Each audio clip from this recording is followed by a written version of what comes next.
好的，那我们今天来深入看看，你整理的这些关于刘仲敬先生的资料哦。嗯哼，这次主要想梳理一下，就是他怎么从接触到后来，比较认同基督教的那个过程。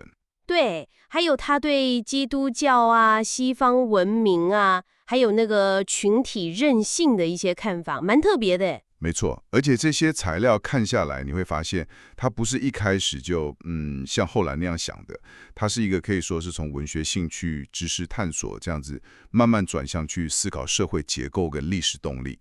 对啊，这点很有趣。他早期好像比较有人文主义色彩，甚至可能觉得教会是比较负面的那种角色。是的，类似像陈乐明、资中云他们那种，认为西方进步是摆脱教会束缚的结果。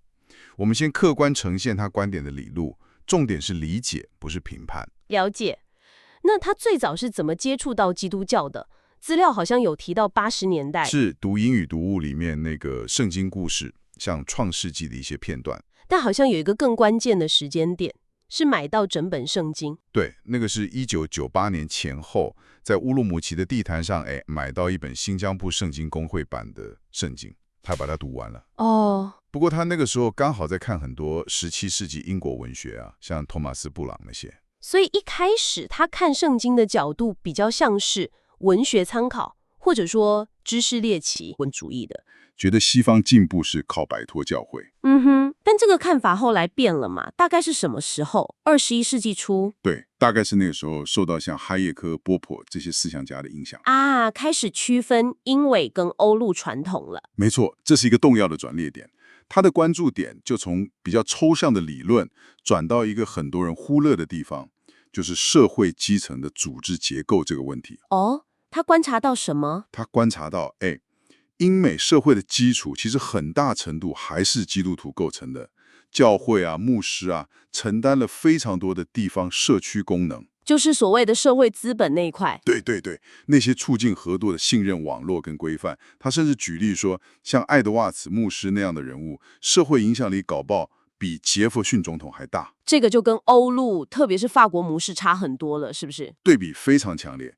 法国就是国家用官僚体系、公立教育，有意识地把教会的社会功能拿掉，目的是要大家效忠这个世俗国家。嗯哼，就是这个对比让他开始质疑那个主流的启蒙叙事。认为宗教退场带来进步中心在法国那个。对，他觉得这个叙事解释不了为什么英美社会这么有活力，结构这么稳固，他这里有重大缺陷。好，那如果主流的说法有问题，他认为西方文明活力的真正来源是什么？资料看来，刘先生越来越觉得，西方文明能形成秩序、向外扩散，有这么丰厚的社会资本，那个最核心、最深刻、最基础的部分，就是教会。哦，所以美国的活力，它不单单看自由宪政这些理念，他更看重那个根植于基督教信仰的社会机体。那就接到他那个蛮有冲击力的剩余资产论点了，对吧？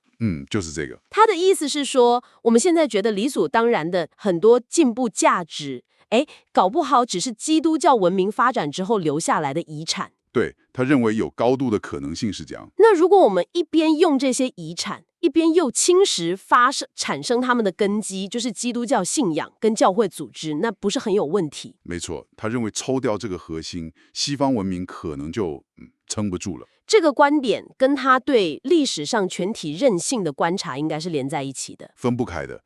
他注意到那些纯粹靠世俗理念组成的团体，不管是自由主义者还是社会主义者社群，怎样？遇到压力、迫害或者长期的困难的时候，往往很脆弱、不持久。他形容说像泡沫一样碎裂。哇，那反过来说，有信仰的团体，尤其是教会，反而展现出非常强的抗压能力跟生命力。他举了像清教徒啊、波兰天主教会啊，还有韩国、台湾的教会这些例子。所以他的结论听起来蛮绝对的，非常明确。他认为，最终世界仍然要属于有信仰的团体。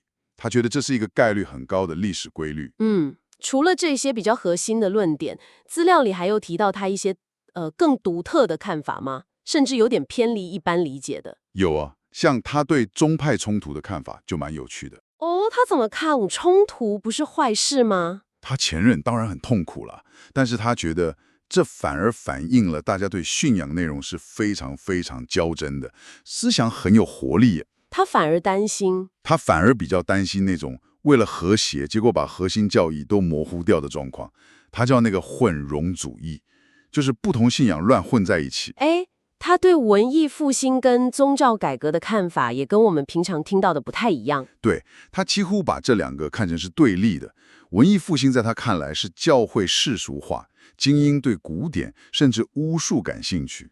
那宗教改革呢？他认为是更虔诚的，尤其是北欧那些比较草根的力量对前面那种状况的反动。了解。还有一个点，虽然他很早就从知识上接触基督教，但实际接触讲华语的基督徒跟教会好像蛮晚的。是，资料说要到2010年在成都才第一次真正接触到。他自己也承认，这条认识的路还在进行中，还没定论。好的，所以总结来看，从你分享的这些资料，我们看到刘仲敬先生理解基督教的角度非常特别，是从社会结构、历史动力学、群体韧性这些方面切入的。对，他算是挑战了主流的世俗化进步观，而且高度肯定信仰团体，特别是教会作为社会基础设施的作用跟它的生命力。这就留下一个蛮有意思的问题，可以让你也让听众朋友思考一下，就是说，当我们主要从这种社会功能历史表现这些相对外部的效益来衡量基督教的价值的时候，这跟传统上可能更强调个人内在的救赎体验，或者神学教义的真理性，或者说道德伦理实践这种比较内部的信仰理解，他们之间到底是一种什么样的关系？